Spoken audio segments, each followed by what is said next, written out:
अचानक विनय को एहसास हुआ कि वह तो बाप है, फिर भी 5 महीने के बेटे से 5 दिन की दूरी उससे सही नहीं जा रही। लेकिन दीप्ति तो माँ है। 5 बरस जिस बेटे को उसने सीने से लगाकर पाला पोसा, उससे इतने महीनों वह किस तरह अलग रह पाई होगी। सचमुच वह कितना निर्दयी और छोटे दिल का है, जो एक मासूम को उसकी माँ से जुदा कर दिया।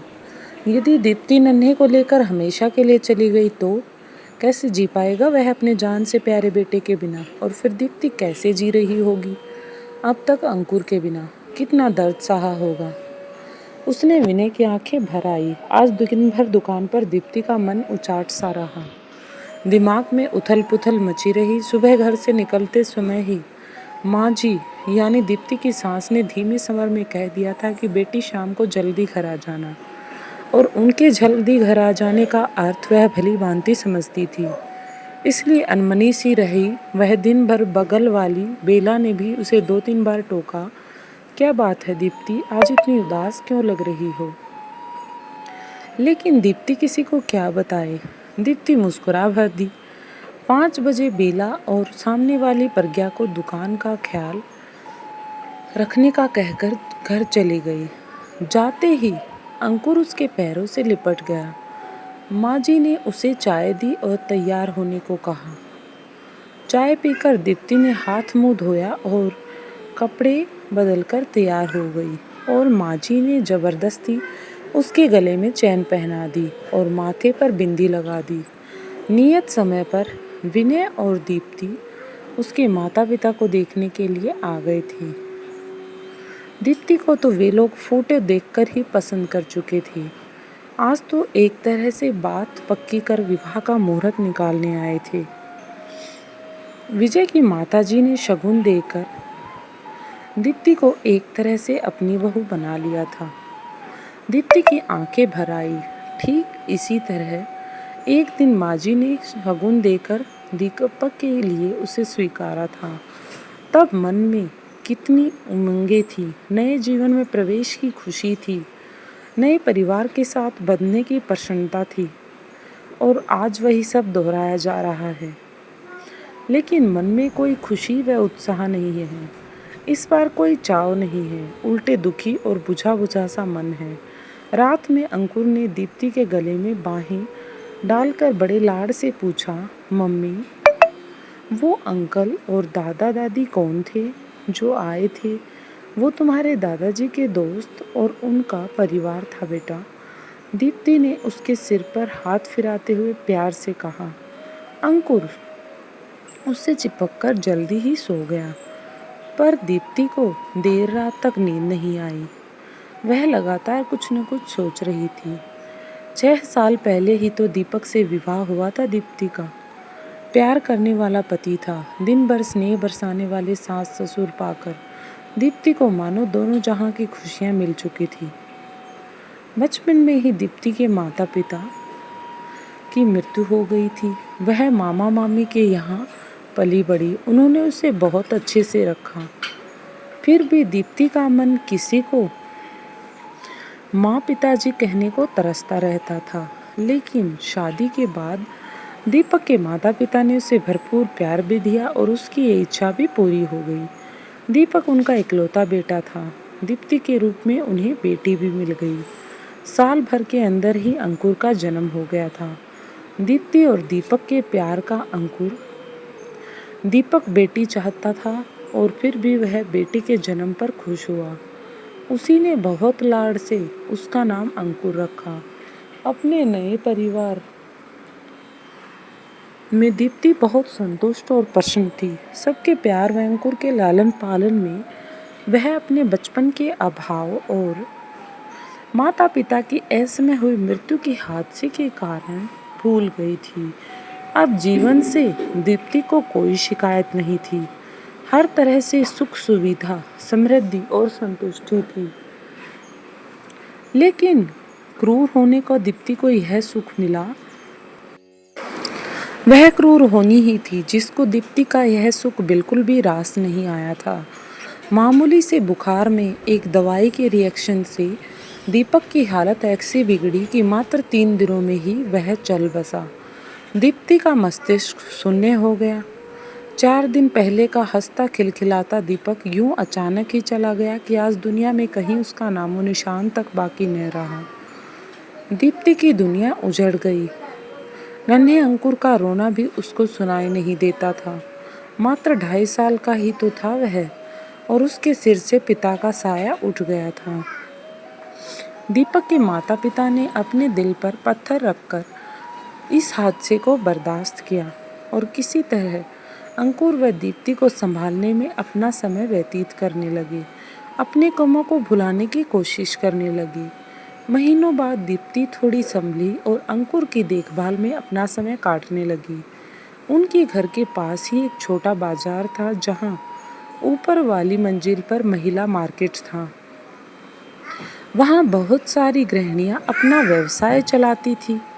कोई पार्लर बुटीक का काम करती थी तो कोई सिलाई पेंटिंग क्लास। घरेलू काम से निवृत्त होकर औरतें अपनी दुकानों पर कुछ न कुछ कार्य करती थी। सब सहेलियां बैठी रहती और आपस में दुख सुख भी बांट लेती और कुछ इधर उधर की बातें भी कर लेती, और इसी तरह से कुछ रचनात्मक काम भी हो जाता। दीप्ति के ससुर जी ने भी उसे वहाँ एक दुकान दिलवा दी। दीप्ति नियम से अंकुर को स्कूल भेजकर दुकान पर आ जाती। दिन भर ग्राहकों में और आसपास की औरतों से बातें करने में समय बीत जाता। बेला और प्रज्ञा से उसकी अच्छी घनिष्ठता हो गई थी। अब वह फिर से सामान्य होने लगी थी, लेकिन माँ और पिताजी को उसके भविष्य की चिंता लगी रहती थी। वे उसके पुनर्विवाह के बारे में सोच रहे थे। उसके लिए लड़का भी ढूंढने लगे थे। उनकी चिंता भी स्वाभाविक ही थी, क्योंकि वह मात्र 26 साल की ही तो थी अभी। पहाड़ सी जिंदगी पड़ी थी उसके ऊपर। आखिर वह अकेली कैसे काट पाती इतनी लंबी जीवन को। दीप्ति दोबारा विवाह करने के लिए बिल्कुल भी तैयार न थी, पर सास ससुर के तर्कों और याचना के आगे उसे झुकना ही पड़ा। 2-4 जगह खोज खबर के बाद उन्हें विनय और उसका परिवार बहुत अच्छा लगा। सारी बातें तय हो गई थी। विवाह की तिथि भी पक्की हो गई थी। तब एक दिन माँ ने बताया कि विनय अंकुर को अपनाने को तैयार नहीं है। दीप्ति पर तो मानो वज्रपात ही हो गया था।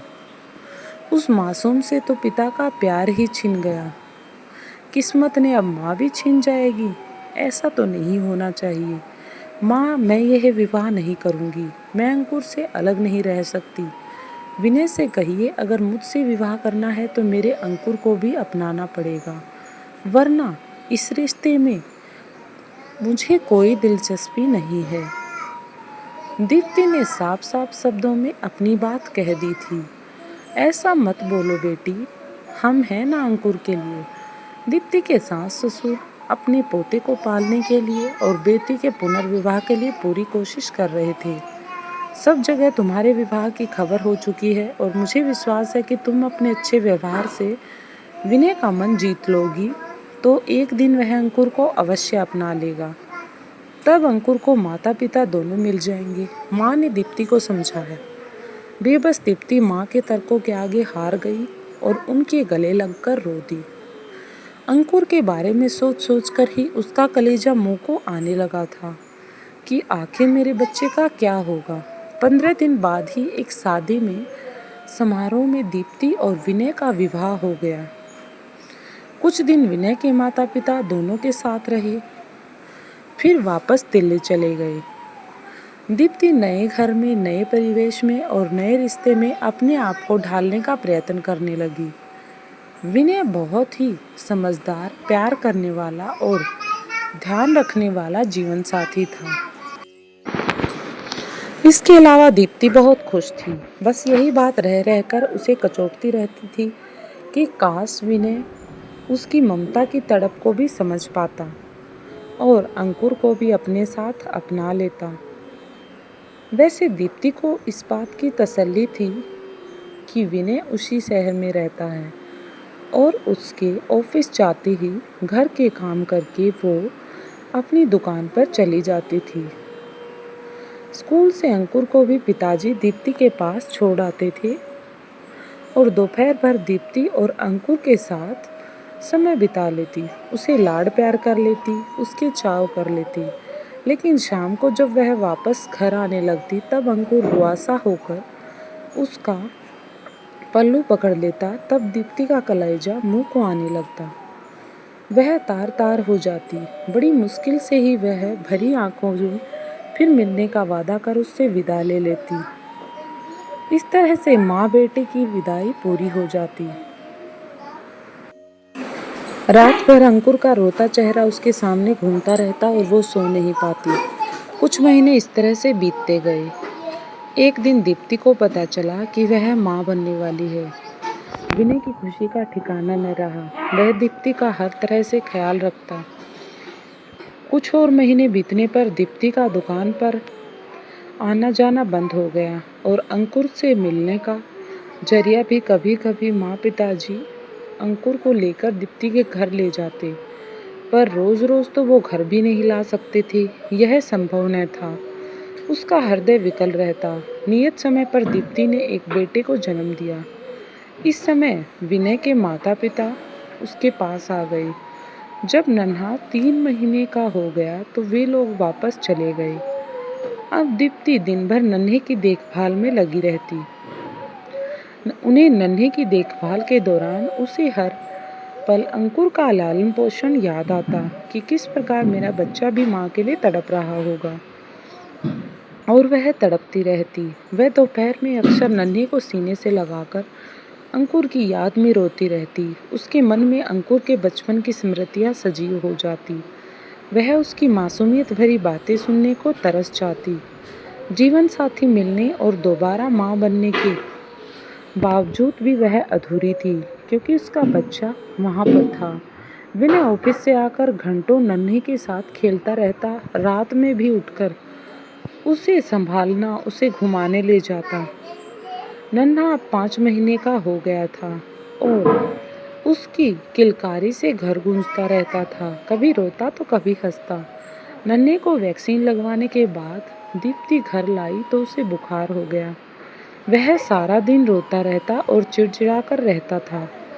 इसलिए दीप्ति उसे संभालने संभालते बहुत थक गई थी। तो दीप्ति उसे अपने घर ले जाना चाहती थी। विनय, अगर आप इजाज़त दें तो मैं कुछ दिनों के लिए माँ के यहाँ हो आऊँ। वहाँ नन्हे की देखभाल भी ठीक से हो जाएगी। उसने विनय से पूछा। हाँ दीप्ति, हो आओ, तुम्हें भी थोड़ा आराम मिल जाएगा। बहुत थक गई हो तुम। मेरी चिंता मत करना, ऑफिस का कैंटीन बहुत अच्छा है। मैं वही खाना खा लिया करूँगा और तुम आराम से वहाँ जाकर कुछ दिनों के लिए रहो। विनय ने सहर्ष अनुमति दे दी। दीप्ति खुशी खुशी नन्हे को लेकर माँ के घर आ गई। नन्हे का सारा दिन माँ पिताजी संभाल लेते और दीप्ति पूरा समय अंकुर की देखभाल में बिताती। उसे नहलाना धुलाना, खाना खिलाना सब वही करती। आखिर महीनों बाद अंकुर रात भर उससे लिपट कर सोया करता था। वह उसे नई नई कहानियाँ सुनाती। दीप्ति बहुत खुश थी और उसकी ममता भी पूर्ण रूप से संतुष्ट थी कि आखिरकार मेरा बच्चा भी उसे मिल गया है। अब उसके दोनों बच्चे जो उसके पास थे। दीप्ति के जाने के बाद विनय जब शाम को घर आता तो घर उसे काटने को दौड़ने लगा। उसे दीप्ति और नन्हे की बहुत याद आ रही थी। देर रात तक वह टीवी देखकर मन बहलाता रहता। रात में सोता तो उसे नींद में भी लगता कि जैसे नन्हा रो रहा है, उसे उसकी याद आ रही है या उसे कुनमुना रहा है, और वह चौंक कर जग जाता। उसे न घर में ही न ही ऑफिस में चैन मिल रहा था। उसे ना ही तो ऑफिस में चैन आ रहा था और ऑफिस में भी उसका मन काम में नहीं लगता, और घर का सन्नाटा तो उसे खल रहा था कि आखिर वह जाए कहाँ। आखिर मुन्नी के बिना मन भी तो नहीं लग रहा था। अचानक विनय को एहसास हुआ कि वह तो बाप है, फिर भी 5 महीने के बेटे से 5 दिन की दूरी उससे सही नहीं जा रही। लेकिन दीप्ति तो माँ है। 5 बरस जिस बेटे को सीने से लगाकर पाला पोसा, उससे इतने महीनों वह किस तरह अलग रह पाई होगी। सचमुच वह कितना निर्दयी है। और छोटे दिल का भी है, जो एक मासूम को उसकी माँ से जुदा कर दिया। यदि दीप्ति नन्हे को लेकर हमेशा के लिए चली गई तो कैसे जी पाएगा वह अपने जान से प्यारे बेटे के बिना। और फिर दीप्ति कैसे जी रही होगी अब तक अंकुर के बिना। कितना दर्द सहा होगा उस माँ ने। उसने विनय की आंखें भर गई और वह दीप्ति को अपना मान सकता था तो उससे उत्पन्न अंश को अपना क्यों नहीं मान सकता था। ये बातें विनय के मन में घूमने लगी। कैसे वह इतने छोटे मन का स्वार्थी हो गया। उसे पश्चाताप होने लगा। अगले ही दिन विनय दीप्ति के घर जा पहुंचा और नन्हे को गोद में लिए दीप्ति अंकुर को मान मुनहार करके खाना खिला रही थी। उसके चेहरे पर ममता की एक अलग ही चमक थी जो कि झिलमिला रही थी।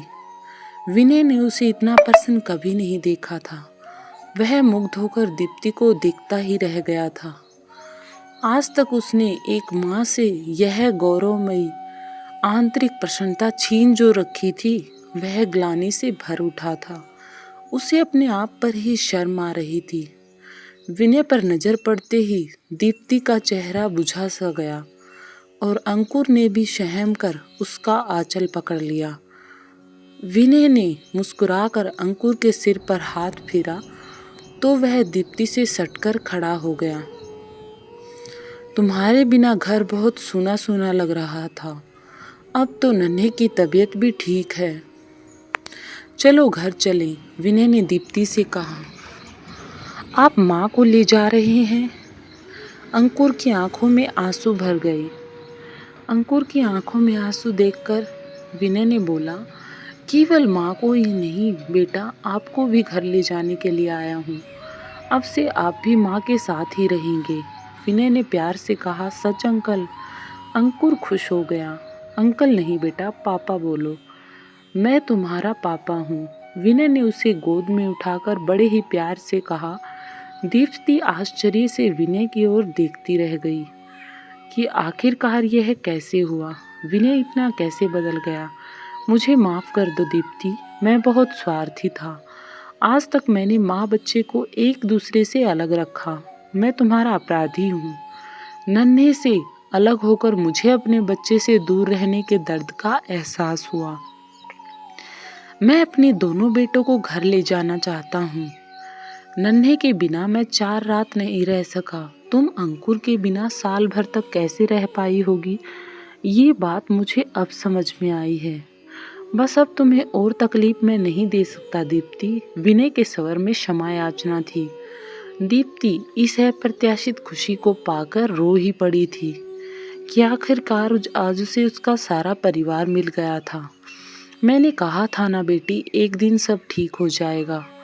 माँ और पिताजी कमरे में आते हुए बोले। देखो आज सब कुछ ठीक हो गया है। अंकुर विनय के गले से लिपट गया और नन्हे को सीने से लगाए। दीप्ति यह दृश्य देखकर भाव विभोर हो गई। आज उसे लग रहा था कि उसका परिवार पूरा हो गया है।